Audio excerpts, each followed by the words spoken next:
अस्सलामुअलैकुम, कैसे हैं आप लोग? सब खैरियत से? उम्मीद करता हूँ मेरे सुनने और देखने वाले तमाम लोग और तमाम मेरे जो ऑडियंस हैं वो अच्छे होंगे और खैरियत से होंगे। मैं भी अल्लाह तबारक व तआला के फजल व करम से और इसकी तौफ़ीक़ व इनायत से बिल्कुल ठीक हूँ।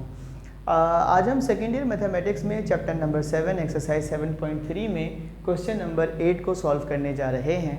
क्वेश्चन नंबर 8 में असल में सिचुएशन क्या है वो आपको बता देते हैं। एक हमें लाइन गिवन होगी, इसके वर्टाइसेस गिवन है और उसके ऊपर एक परपेंडिकुलर बाइसेक्टर है। बाइसेक्टर कहते हैं ऐसी लाइन को जो किसी गिवन लाइन को दो बराबर बराबर हिस्सों में तकसीम कर दे। तो अगर कोई जो बराबर बराबर यानी इक्वल टू पार्ट्स में डिवाइड करेगा बाइसेक्टर, तो जहाँ से गुजरेगा वो लाइन का क्या कहलाएगा? मिड पॉइंट कहलाएगा। ठीक है, तो ये मिड पॉइंट से गुजरेगा। अब अगर मिड पॉइंट से गुजरेगा तो जाहिर सी बात है, बड़ी आसान सी बात है, हम इस पे क्या लगा देंगे? मिड पॉइंट का फार्मूला, जो कि होता है क्या? x1 + x2/2 y1 + y2/2। ये सारा का सारा गेम जो है ये इन दो चीज़ों के ऊपर घूमता है। फिर तीसरी बात इसके अंदर ये है कि अगर दो आपके पास लाइंस हैं तो दोनों के स्लोप होंगे। कह दें पहली लाइन का स्लोप अगर m है तो दूसरी लाइन के स्लोप को हम कह देते हैं m प्राइम। इसको कह देते हैं m, इसको कह देते हैं m प्राइम। ठीक है, और आपको पता है जब दो लाइन एक दूसरे के परपेंडिकुलर आते हैं तो उनके स्लोप का जो प्रोडक्ट होता है वो -1 के बराबर होता है। ये दूसरी कंडीशन है। ठीक है, तो इन दो कंडीशंस को सामने रखकर, इन दो बातों को सामने रखकर हमें सवाल को सॉल्व करने के लिए जा रहे हैं। हमें एक लाइन गिवन है, इसके दो वर्टाइसेस गिवन है, x और y की वैल्यू x1 y1 और x2 y2 की वैल्यू गिवन है, और हमें एक बाइसेक्टर दिया हुआ है। बाइसेक्टर का मतलब ये है कि ये मिड पॉइंट से गुजरेगा, तो हम मिड पॉइंट का फार्मूला लगा देंगे और उससे हम वर्टिसेस निकाल लेंगे। जब वर्टिसेस आ जाएंगे तो उसकी मदद से फिर हम स्लोप का फार्मूला लगाकर इक्वेशन मालूम कर लेंगे। आ जाइए सवाल की जानिब। सवाल में वो हमसे कह रहे हैं 7.3 एक्सरसाइज के 8वें सवाल में question number 8, find the equation. हमें एक इक्वेशन मालूम करनी है of the perpendicular bisector of the segment joining -1, 2 and 9, 12। ठीक है, मैंने क्या किया? सोल्यूशन की हेडिंग डाल दी और पहले वर्टेक्स को मैंने a कह दिया, दूसरे को b। लेट a = -1, 2, b = 9, 12 using mid point formula.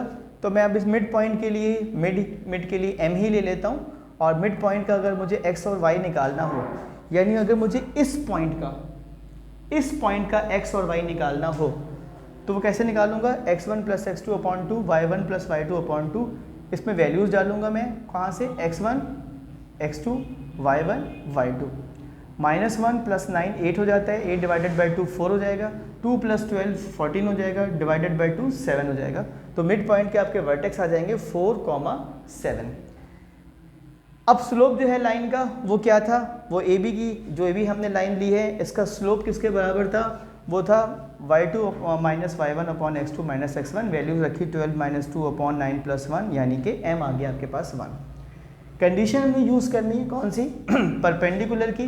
तो परपेंडिकुलर की कंडीशन क्या होती है? m × m प्राइम या m1 × m2 = -1। m मुझे मालूम है 1 है, तो मेरा m प्राइम क्या हो जाएगा? -1। हमेशा साइन में ऑपोजिट हो जाता है। ठीक, equation of perpendicular bisector of A B through mid point m 4, 7 is, अब फार्मूला वही लगा दिया, y - y1 = m prime x - x1। y तो y रहेगा, y1 की जगह पे ये 7 आ जाएगा। ठीक है, जो आपने ये निकाला है ये y1 है और ये x1 है। m प्राइम आपने ये निकाला था -1, x रहेगा, x1 की जगह पर क्या आ जाएगा आपके पास? 4, तो ये -4 आ जाएगा। ठीक है जी, -1 से इसको मल्टीप्लाई कर दें, ये तो ऐसे ही रहेगा, तो ये बन जाएगा -x + 4, y - 7 = -x + 4। x चूँकि यहाँ पर नेगेटिव है, इसको इस तरफ लेके आएंगे पॉजिटिव बनाने के लिए, तो इसकी साइन जो है वैसे ही रहेगी, इसकी चेंज हो जाएगी। x + y -4 - 7 = 0। -4 और -7 मिलके हो जाएंगे -11। इक्वेशन आ जाएगी आपके पास x + y -11 = 0, और यही हमारी मतलूबा या रिक्वायर्ड इक्वेशन थी। यहाँ आकर ये सवाल सॉल्व हो जाता है। अपना बहुत ख्याल रखिएगा और मेरे साथ चैनल के साथ जुड़े रहिएगा। अल्लाह हाफिज़।